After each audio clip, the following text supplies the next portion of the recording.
Welcome to Donmar TV News Channel. Tinawag ni Pangulong Ferdinand Bongbong Marcos Jr. na isang professional liar ang dating PIDEA agent na si Jonathan Morales. Sinabi pa ng Pangulo na maihahalin tulad umano sa isang jukebox si Morales na kapag nahulugan ng barya ay kakanta. Ito ang naging sagot ni PBBM kaugnay sa ginawang public hearing ng Senate Committee on Public Order and Dangerous Drugs nito nakaraang araw. Sentro kasi ng nasabing pagdinig ang ginawa ni Morales na pre-operation report, order letter at authority to operate para hulihin ang artistang si Marcel Soriano at nooy senador na si Marcos Jr. dahil sa paggamit ng illegal na droga. Sa exclusive interview ng SMNI News kay Morales araw ng Biyernes, nilinaw nito na hindi niya inaakusahan ang Pangulo na gumagamit ng illegal na droga. Anya bilang investigador ay ginawa niya lang ang kanyang trabaho na isulat ang report na ibinigay mula sa isang confidential informant. Alam mo, nakakaawa ang ating Pangulo, no? Dahil wala akong natatandaan na inakusahan ko siya. Yung pagkakadawit ng kanyang pangalan ay resulta ng investigasyon ay sinagawa ko at ito yung nireveal ng confidential informant at inireduce ko nga doon sa sworn statement. Dahil dito hinamon ni Morales si Bongbong Marcos na kung nagsasabi ito ng totoo na hindi siya gumagamit ng illegal na droga at kung wala itong itinatago ay dapat magpa-hair follicle drug test ito. Kaya pagka ganito yung yung kilos o pananalita ng ating Pangulo marapat lamang talaga na sundin niya yung panawagan ng taong bayan. Yung magpa-hair follicle drug testing siya.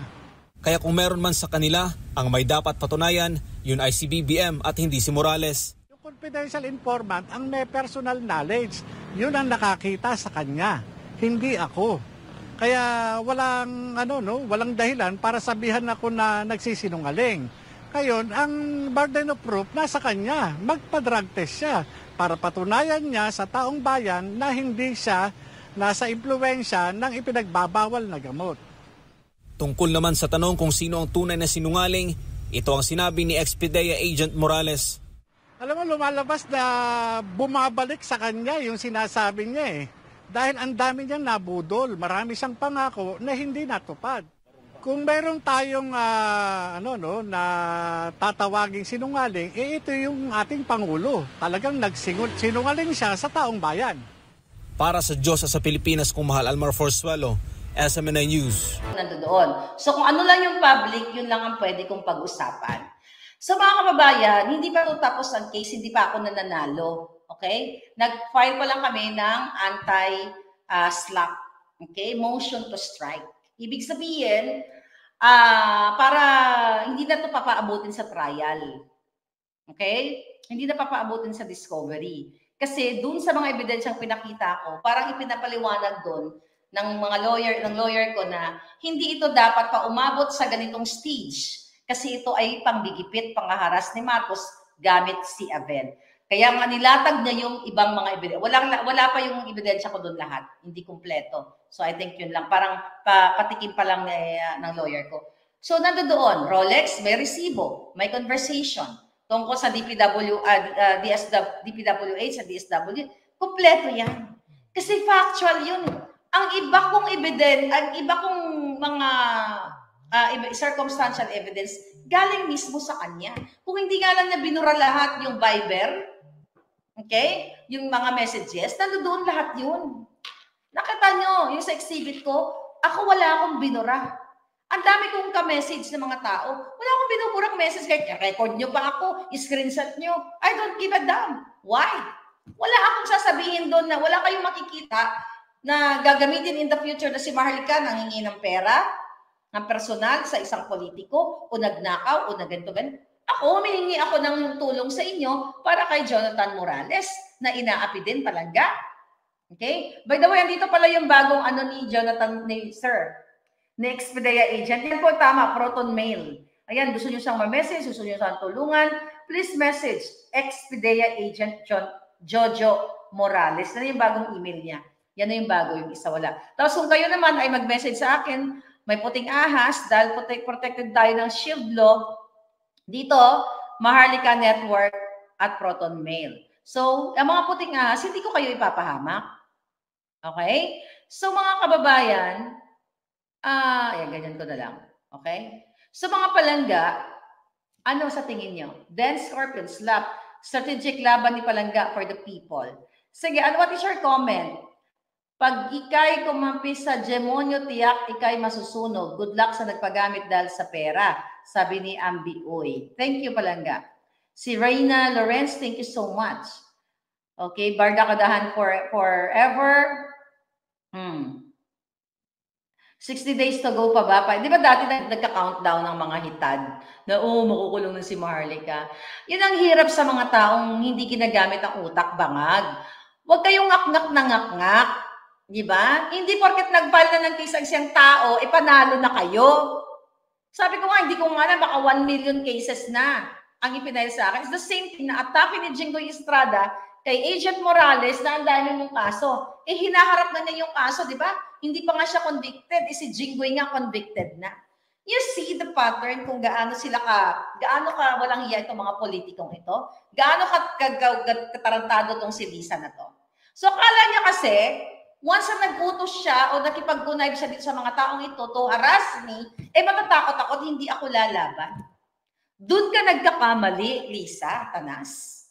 Pati ang smuggling mo, not smuggling, yung kidnapping mo, kung kailangan ko mag-witness kung kailangan ko na pala witness, wala naman pala akong wala akong personal knowledge, pero may mga dokumentong inaano sa akin, pinapadala. Kung kailangan kong pumunta sa Europa, sa UN, ito ipapadala ko itong mga, alam mo itong mga cases na pala, ito Palangga. Basta involved sa Marcos. Ito sa gobyerno sa Bangag. Tapos may mga cases din doon na sila din ang involved. Pwede ito makatulong to support na hey, ito yung ginagawa kay Maharlika, yun ang ginagawa sa distressed mother, ito ang ginagawa kay Agent Morales. Pwede itong gamitin as exhibit later. So nakita ninyo, lahat ng binanggit ko dun sa vlog ko, sinasabi nila hindi totoo. Bakit? May resibo. Yun lang yun. Di ba? Matindi man ang binibitawan nating salita dito, but binubomba natin ang bangag na presidente. At gusto nila ngayon, takutin ako hanggang dito sa Amerika. How can these people, can afford sa mamahaling abogado kung dating walang pambayad sa kuryente? Yun lang naman yung tanong. Ikaw ba? How much is that? Magkano kaya ang lawyer? $40,000, $50,000? Alam mo yung lawyer ko, siya yung tumulong sa akin nung pinadalan ako ng cease and desist letter ng mga dilawan naman noon, yung mga kaalyado nila. Remember that? Sinabi ng lawyer ko doon, ito din ang nilatag ng ng lawyer ko na actually yung yung cease and desist letter naman yun, yung mga dilawan, ang issue din doon si Marcos Jr. Doon sa cease and desist letter, inakusahan ako na sinasabi nila na ako ay murderer. Ako ay, kumbaga, yung mga pinagkikitil nung panahon ni Marcos Jr., parang ni Marcos Sr., kasama ako. So, yung pagnanakaw nila, dahil supporter ako, sabi ng mga dilawan, I'm part of it. So, siya din ang nagtulong sa akin. So, sinulatan, pabalik ng lawyer ko, tumigil sila. Kasi sabi ng lawyer ko, pag gusto nyong ituloy, parang ganito ang sabi doon kung gusto nyong ituloy, nasa inyo yung burden of proof. Patutunayan nyo na itong taong ito ay murderer, klepto, kung ano-ano mga pagnanakaw, plunderer, mga ganon. Wala, hindi na sila sumagot. Tapos doon, ang yabang din ng mga dilawan Sabi pa nga ng lawyer doon, nakalimutan ko yung pangalan niya, may mga posting siya. Sabi niya, magaling siya, ganito daw kataas yung mga papel na inihanda niya. Ba't ba ako may okay lang naman nawala akong virtual audio. Okay? So, meron daw siyang papel na ganito kataas, ang mga dokumento para sa defense nila, ganito. So, wala din. So, ano ang ibig sabihin nito, mga kababayan? Noon pa lang, ini-intimidate na nila ako, hinaharas ako, pero lumalaban ako. Legally. So now, since this is filed na to, ilang days pa? Sa June 21, didinggin ito ng alam niyo, kung gusto niyo itong basahin ng buo, lalo yung mga lawyers o yung mga law student, you will learn from this case. Sabi nga ng abogado ko Di ba? Doon sa intro niya, you will learn from this.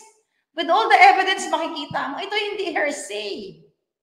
Do you think? Ano sa naman, nanalo ba tayo palangga? Ha? Sabi ni Ramon Balesteros, Maharlika, paka-explain mo naman sa amin. Bakit nakalaya si Jinggoy? Nag-bail lang yan. Kaya nakalaya yan, naka-bail yan. Kaya man nagsisip-sip yun kay Lisa para ma-acquit sa mga kaso pa niya. Di ba? May mga kaso pa siyang natitira. Oh. Sabi ni, then mom will strike them out. Let's look forward to that. Pero ayoko naman, ano sabi dito? Kapag natalo na si Abel, ibalik mo, Maharlika, sa kanya ang 2M suit sa'yo. You know, we'll see kung ano mangyayari. Okay? I cannot comment right now. We'll see kung ano mangyayari. Pero dito sa motion ngayon, alam mo, paisi-isi lang ako dito kasi talaga yung mga palangga ko. Pag ay text mo, anuin mo nga to, maghanap ka nga ng article. Anuin mo nga to, bigay mo sa lawyer ko.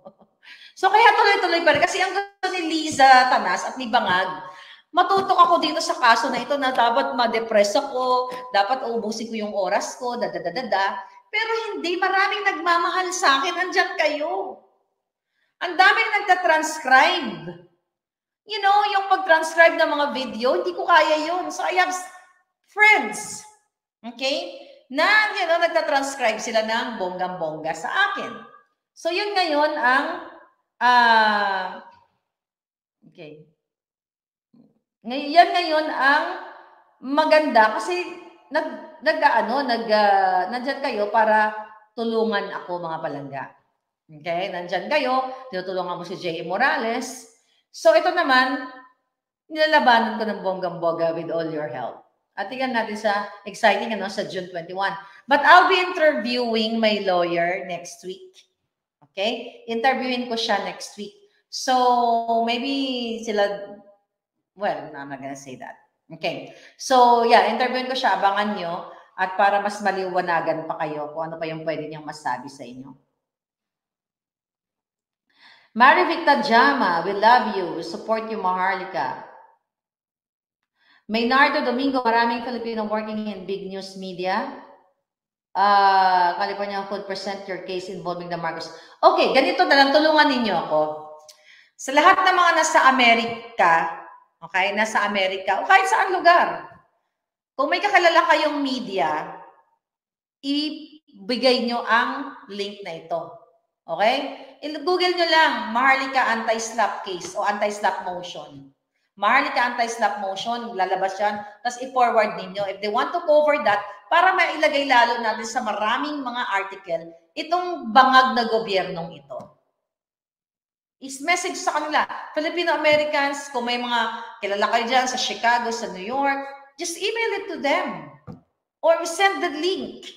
Para marami makaalam yung pangaharas ni Marcos Jr. sa akin, itong anti-slap na to, interesting ito. Very interesting case na maraming matututunan ang mga law student even na nasa Pilipinas or law student here in the US. Kasi itong lawyer ko, they are internet lawyer siya, so ito talaga yung expertise niya. Okay? Sabi ni Reggie, be strong. Sabi ni Rowena Mixed Vlogs, lawyer, this is a good question. Lawyer naman po si Lisa Smag, ba't niya alam anong klaseng lawyer yan ba? Siguro. Kasi, kung mapapansin mo nyo, sa kanilang press conference, parang binilagyan nila ng highlight na madi-default. Hindi ako sasagot, tatahimik lang ako, mga ganon. So, pag na-default, panalo sila. Hindi nila alam na lalabanan ko sila sa kahit anong paraan. Na-underestimate niya, akala niya siya lang ang may kapangyarihan at kayang magbayad ng lawyer. Okay? Akala niya siya lang. So ito ay ginagawa ni Bangag Jr. at ni Lisa para takutin ako, para panghinaan ako, para maubos ang oras ko dito. Pero dahil maraming nakatuwang ako na mga nagtatranscribe, lahat, naghahanap ng mga article sa akin, napakadali para sa akin. Proud Pinoy Life, I'm a man of conviction. Pikoy, may conviction din ako. Jinggoy, welcome to the club. Yes, Proud Pinoy for Life. Oo nga. So, you see, So, kailangan nating labanan ito mga palangga. Ang mga ganitong klaseng, walang kwentang mga kaso-kaso.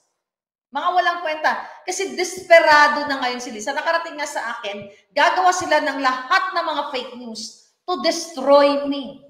Lahat sa utos ni Bangag Jr. Kasi, sino ba may pasimuno niyang PIDEA leaks na yan? Eh, di ba ako ang nag-expose lang. Kaya galit na galit. Kung kaya nilang anuhin si Morales na i-bribe, di ba? Milyon-milyon, kahit ano nga daw hingiin. O pera ng US visa. Or sabi nga ni Morales, nagbiro nga daw siya, passport. Eh, kaya niyang magbayad ng trolls to destroy me. But you cannot destroy someone na mayroong kredibilidad. You cannot destroy someone na may mga ebidensya. You cannot destroy someone na nagsasabi ng totoo. See? Ikaw, jutang gini na kalisa tanas ka. Antayin mo lang ang mga susunod na expose natin. At I am calling sa lahat po ng mga religious group, lahat kayo. I think you have to speak up. Mga madre, mga pare, siguro naman nakikinig kayo. Hindi po yung ginagawa dito sa akin. Hanggang Amerika nakakaabot ito mga hinayupak na to. Para nilalaban ko, pinapakita ko sa inyo ng isang Pilipino like me, isang Maharlika like me, hindi magpapasindak sa mga ito. So sana ganun din kayo. Kayo mga madre pare, mga justices, mga general, mga police, mas may kapangyarihan kayo sa akin. Kasi, mga abogado. Pero, di ba, ayaw nyo pang kumilos. O, natakot kayo. Ako nga hindi natatakot eh. Ang armas ko lang, again, alindog, puso, kredibilidad, at utak, diskarte para labanan itong mga ito. Do you think, mga kababayan, bababayaan na lang natin itong, paulit-ulit na lang natin sinasabi, nakita nyo na yung pangaharas. Ang mga vloggers gusto nilang patahimikin. Ang media tahimik na dahil nasungal-ngalan na ni Lisa. Ako, hindi ako tatahimik hanggang sa huling hininga ko. Hanggang sa huling patak ng dugo ko.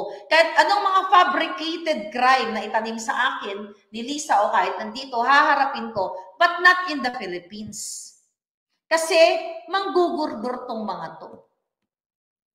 Gugurgur ng tao tong mga to. Nakita nyo naman sa CCTV na ipinresent ni Morales. Na pwede kang sagasaan, pwede kang malason, o bigla ka nang atakin sa puso. See that? Ano ko dito mga palangga, I'm appealing to you Filipino people na you have to get out, speak up. Okay. Ayan. Calling all Filipinos, mag-people power na tayo for this administration, sabi ni Shinonsky. Okay? Sabi ni si Ferriorin, Madam, anong group natin dito sa California to help Chairman Rock sa hearing? It's to support the blog right now. Gusto niyo ba mag-rally? We can organize. We can always organize. RVC, go Maharlika, I look forward to your vlog every single day. Salamat sa iyong pagmamahal sa bayan. Proud Ilongga here. Sis, Boljak, maayos si Lisa Alput. O gani, Alputira, ginang bigato. Namitos na ko ng yagiti. Okay. Sinasako na ang mga trolls. Sige, sakuhin mo na yan. Ay, sorry, nandito ko ba? Isako mo daw yung mga trolls. Alright? Isako nyo na yan. Gapos ng bonggang-bongga. Sabi ni Sarah Calwing, saludo ako Miss Maharlika, para kang lola ko, punto por punto, magpaliwanag, magandang pakinggan. Thank you palangga. Okay? Go people power na. Dami gusto mag-people power. But anyway, yun lang munang masabi ko. Actually, napakahaba. Actually, binasa ko yan. Halos, nabasa ko na yan pagkahaba-haba ng defense ko, di ba? So, kaya pinakita ko lang sa inyo yung mga exhibit. So, hindi lahat. Mahaba pa yan. Ang daming exhibit niyan ng mga ebidensya. So, yan lang yung pinost. I think yan lang yung sa tingin ng lawyer ko na pwede niyo i-share sa public. So, ang sabi niya sa akin, whatever is nasa public, yun lang ang pwede mong i-chika boom boom. So, next year, interviewin ko siya and I hope SMNI, you will get, kukunin naman ang SMNI yan. So this is your Fair Lady Maharlika. I'll talk to you later, mga palangga. Bye. Thank you.